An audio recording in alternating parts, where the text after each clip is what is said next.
What if you were afraid of nothing? Nothing. Man, beast, financial, bankruptcy, nothing. Do you understand what that would mean? How would your life have changed? Once you become fearless, life becomes limitless.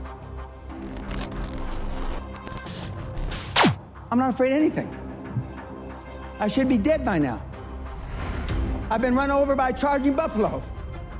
Got up, chased it down, killed it. Killed a Kodiak bear with a knife. You can't kill me. I believe that with all my heart. You can't kill me. And of course, the people that I've talked about, Andrew Carnegie, Henry Ford, Rockefeller, Steve Jobs, they're all tough. Snowflakes melt under pressure. In 1986, the average man's handshake pressure was 118 pounds. 2016, 96 pounds.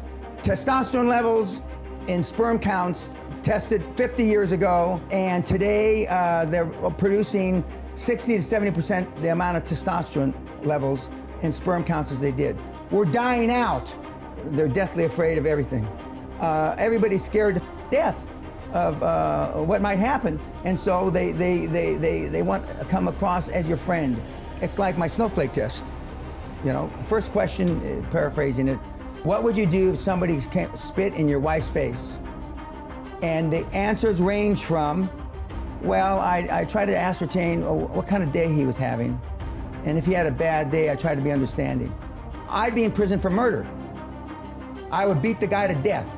Is that what we need today? No, I'm not saying that's me, though. Okay. But I am advocating that the guys act like they had a pair. There's never an easy time to make a hard decision. Never. But what you have to be able to do is pull the trigger, take action. And reading books and listening to podcasts is not taking action. It's just another form of procrastination. The main differentiation between the high-performance people is they believe in the extraordinary. Remember yesterday I said you're never going to exceed your highest and wildest expectation. For those of you that want to be a millionaire, you're never going to make 10 million. For those of you that want to be 10 million, you're never going to make 100 million. For those of you that want to make 100 million, you're never going to be a billionaire. Because psychologically, see, your subconscious doesn't know you're full of Your subconscious starts to slow down. When you get, let's use the 100 million number, at 75, 79, 82, 89, 91, and then you're asleep at 96 million. And you may stumble over the goal at 100 million by accident. I have 3 regrets in life.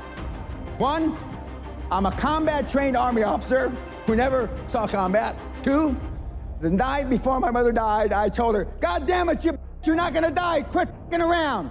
She's dead in the morning. And the 3rd, I didn't set my goals high enough. Jack Welch said it much better than I. There's no such thing as work-life balance. There are work-life choices, and you make them, and they have consequences. There are consequences that I didn't go to our daughter's sweet 16 birthday party. There are consequences. But are they greater than the consequences of you being dirt broke when you die?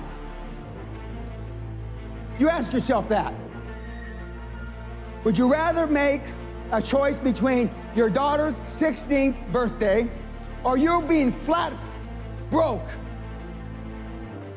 huddled up in a corner, homeless, whenever your time comes? You tell me. But conventional wisdom, political correctness, has it all backwards. You're a bad person because you missed her birthday, right? You're a bad person because you celebrated Christmas in January, right? Horse. And the pundits that give you this horse are poor themselves. Next, you've got to get by your friends. Show me your friends and I'll show you your future, right? You're hanging out the pub, belching and farting. Those people that you're going to the sports bars, those are your friends. Then there's just general pessimists. Then there's your own guilt. Do I deserve to be wealthy beyond measure? Then there's fear, false expectations appearing real. And then there's this plain society that wants to hold you down. Strange times are these in which we live when the old and the young are taught falsehoods in school. And the person that does tell the truth is called a lunatic and a fool. But John Lennon said it a little differently. Being honest may not get you many friends, but it will always get you the right ones. And what I want you to do from this point forward, no matter if you hated what I said or the way I said it, is choose carefully the people that you associate with.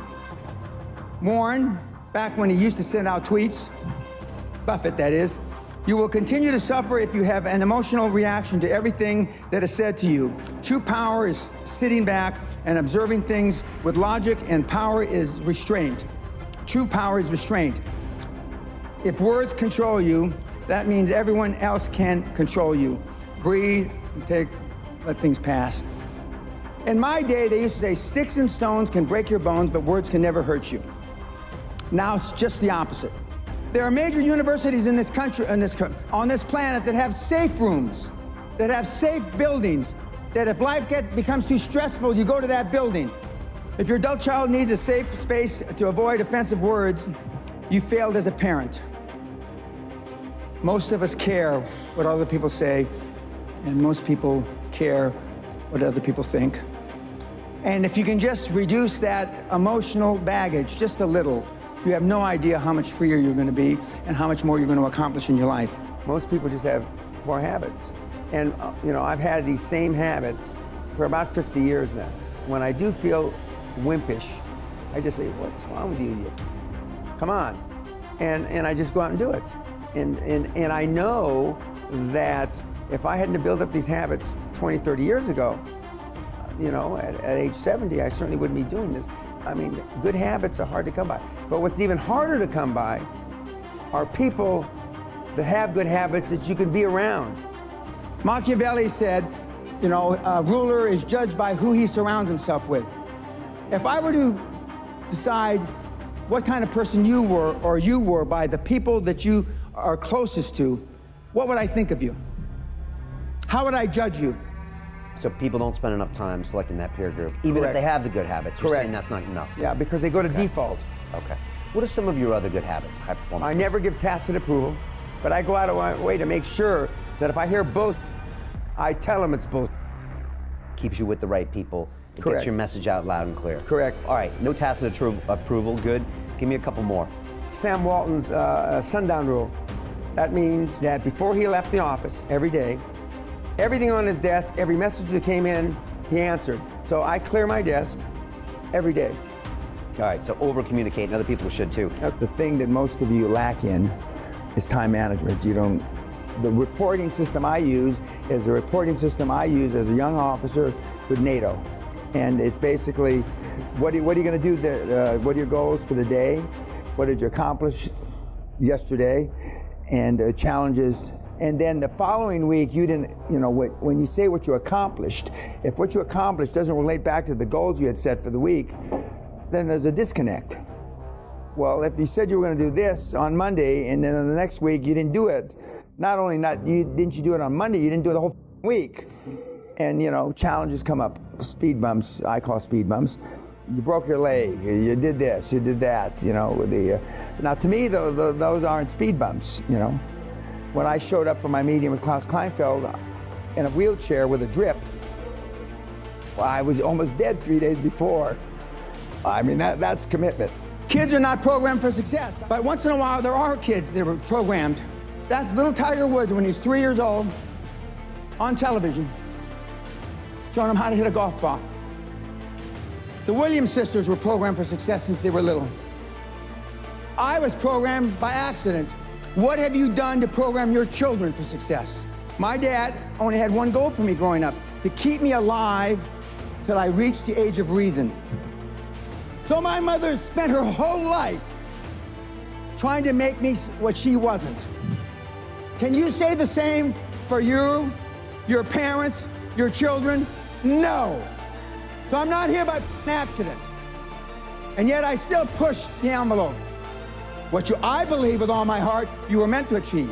I believe, and this is the only religious thing I'm going to say, is I believe whoever the put us here, however the we got here, we were put here to be all we can be. not a fraction thereof.